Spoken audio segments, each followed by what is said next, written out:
ನಗರದ ಖಾಸಗಿ ಹೋಟೆಲ್ವೊಂದರಲ್ಲಿ ಕೆಪಿಸಿಸಿ ಕಾರ್ಯದರ್ಶಿ ನೂತನ ವಿಧಾನ ಪರಿಷತ್ ಸದಸ್ಯರಾದ ಎ ವಸಂತಕುಮಾರ್ ಅವರು ಸುದ್ದಿಗೋಷ್ಠಿಯನ್ನು ನಡೆಸಿದರು. ಸುದ್ದಿಗೋಷ್ಠಿಯನ್ನುದ್ದೇಶಿಸಿ ಮಾತನಾಡಿದ ಅವರು, ಕಲ್ಯಾಣ ಕರ್ನಾಟಕದ ವಿವಿಧ ಚುನಾವಣೆಗಳಲ್ಲಿ ಕಾಂಗ್ರೆಸ್ ಪಕ್ಷವು ಅಭೂತಪೂರ್ವ ಗೆಲುವು ಸಾಧಿಸಿದೆ.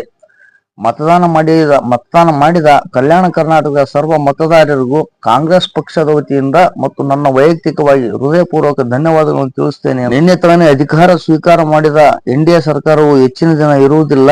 ಇವರು ಸೈದ್ಧಾಂತಿಕವಾಗಿ ಒಂದಾಗಲು ಸಾಧ್ಯವಿಲ್ಲ. ಒಂದಾಗಿದ್ದಾರೆಂದರೆ ಅದು ಅಧಿಕಾರದ ಆಶೆಗೆ ಒಂದಾಗಿದ್ದಾರೆ ಹೊರತು ದೇಶದ ಅಭಿವೃದ್ಧಿಗಾಗಿ ಅಲ್ಲ. ದೇಶದ ಜನರಿಂದ ಸಿಕ್ಕಿರೋದು ಅತಂತ್ರ ಫಲಿತಾಂಶ. ಬಿಜೆಪಿ ಓಟಕ್ಕೆ ಕಡಿವಾಣ ಹಾಕಿದ್ದೇವೆ. ಮುಂದಿನ ದಿನಗಳಲ್ಲಿ ರಾಹುಲ್ ಗಾಂಧಿ ಅವರು ಪ್ರಧಾನಮಂತ್ರಿಯಾಗಿ ಅಧಿಕಾರ ಹಿಡಿಯುವಲ್ಲಿ ಸಂಶಯವಿಲ್ಲ ಎಂದು ಹೇಳಿದರು. ಲೋಕಸಭೆಯಲ್ಲಿ 5 ಸ್ಥಾನ ಗಳಿಸಿದೆ. ವಿಧಾನ ಪರಿಷತ್ನಲ್ಲಿ 1 ಸ್ಥಾನ ಮತ್ತು ಸುರಪುರದಲ್ಲಿ ಕಾಂಗ್ರೆಸ್ ಗೆದ್ದಿದೆ. ಕಲ್ಯಾಣ ಕರ್ನಾಟಕದಲ್ಲಿ ಮೇಲುಗೈ ಸಾಧಿಸಿ ಬಿಜೆಪಿಯನ್ನು ಮೂಲೆಗುಂಪು ಮಾಡಿದ್ದೇವೆ. ಈ ಭಾಗದಲ್ಲಿ ಕಾಂಗ್ರೆಸ್ ಸದೃಢವಾಗಿದೆ ಎಂದು ತೋರಿಸಿಕೊಟ್ಟಿದೆ. ಕಾಂಗ್ರೆಸ್ ಪಕ್ಷದ ರಾಷ್ಟ್ರೀಯ ಅಧ್ಯಕ್ಷರ ಗೌರವ ಹೆಚ್ಚಿಸುವ ನಿಟ್ಟಿನಲ್ಲಿ ಜನ ಬೆಂಬಲ ಕೊಟ್ಟಿದ್ದಾರೆ. ರಾಜ್ಯದಲ್ಲಿ ಕಾಂಗ್ರೆಸ್ ಗೆಲುವಿಗೆ ಗ್ಯಾರಂಟಿ ಯೋಜನೆಗಳು ಕೈ ಹಿಡಿದಿವೆ ಎಂದು ಹೇಳಿದರು. ಈ ಒಂದು ಅಭೂತಪೂರ್ವವಾದ ಒಂದು ವಿಜಯಕ್ಕೆ ಮುಖ್ಯ ಕಾರಣ ಈ ಭಾಗದ ಧೀಮಂತ ನಾಯಕರು, ಈ ಭಾಗದ ಮಣ್ಣಿನ ಮಗ ಮಲ್ಲಿಕಾರ್ಜುನ ಖರ್ಗೆ ಅವರು ಎಐಸಿಸಿ ಅಧ್ಯಕ್ಷರಾದ ನಂತರ ಈ ಭಾಗದ ಜನತೆಗೆ ಒಂದು ಹೆಮ್ಮೆಯ ವಿಷಯವಾಯಿತು.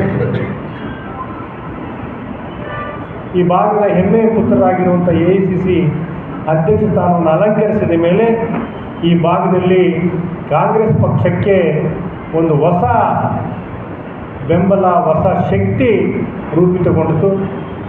ಆ ಹಿನ್ನೆಲೆಯಲ್ಲಿ ಅವರ ಗೌರವಕ್ಕೆ ಧಕ್ಕೆ ಬರಬಾರದು. ಅವರ ಗೌರವವನ್ನು ಹೆಚ್ಚಿಸುವಂಥ ನಿಟ್ಟಿನಲ್ಲಿ ಅವರು ಮಾಡಿರುವಂಥ ಸಾಧನೆಗಳು, ರಾಜ್ಯದ ಮಂತ್ರಿಯಾಗಿ, ಕೇಂದ್ರದ ಸಚಿವರಾಗಿ, ಸಂಸದರಾಗಿ ಈ ಭಾಗಕ್ಕೆ ಕೊಟ್ಟಿರುವಂಥ ಕೊಡುಗೆ ಹಿನ್ನೆಲೆಯಲ್ಲಿ ಈ ಭಾಗದ ಮತದಾರರು, ಜನತೆ ಕಾಂಗ್ರೆಸ್ ಪಕ್ಷದ ಪರವಾಗಿ ನಿಂತು ಅವರ ಒಂದು ಗೌರವವನ್ನು ಹೆಚ್ಚಿಸುವ ನಿಟ್ಟಿನಲ್ಲಿ ಕಾಂಗ್ರೆಸ್ ಪಕ್ಷಕ್ಕೆ ಒಂದು ಅಭೂತಪೂರ್ವವಾದಂಥ ಗೆಲುವನ್ನು ತಂದುಕೊಟ್ಟಿದ್ದಾರೆ.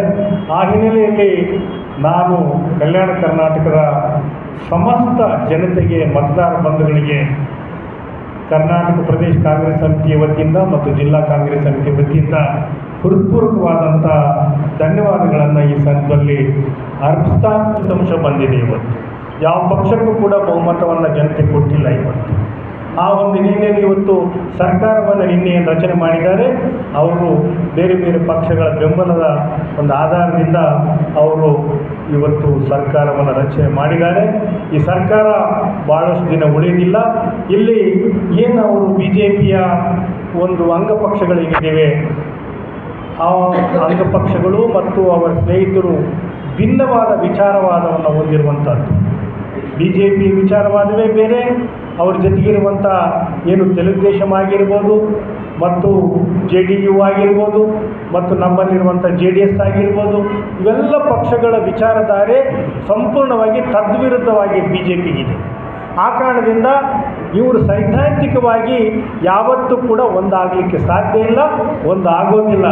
ಏನಾದರೂ ಇವತ್ತು ಇವರು ಒಂದಾಗಿದ್ದಾರೆ ಅಂತಂದರೆ ಅವರು ಅಧಿಕಾರದ ಆಸೆಯಿಂದ ಅಧಿಕಾರವನ್ನು ಹಂಚಿಕೊಳ್ಳಲಿಕ್ಕೆ ಮತ್ತು ಕುರ್ಚಿಗೆ ಅಂಟಿಕೊಳ್ಳುವ ಒಂದು ದುರಾಸೆಯಿಂದ ಇವರು ಒಂದಾಗಿ ಒಂದು ಸರ್ಕಾರವನ್ನು ರಚನೆ ಮಾಡಿದ್ದಾರೆ ಹೊರತು ದೇಶದ ಸಮಗ್ರ ಅಭಿವೃದ್ಧಿ ಹಿನ್ನೆಲೆಯಲ್ಲಿ, ದೇಶದ ಸಮಗ್ರ ಹಿತರಕ್ಷಣೆ ಹಿನ್ನೆಲೆಯಲ್ಲಿ ಇವರು ಒಂದಾಗಿಲ್ಲ ಎನ್ನುವಂಥ ಮಾತು ಬಹಳ ಸ್ಪಷ್ಟವಾಗಿ ಇವತ್ತು ಹೇಳಲಿಕ್ಕೆ ಇಚ್ಛೆಪಡ್ತೇನೆ.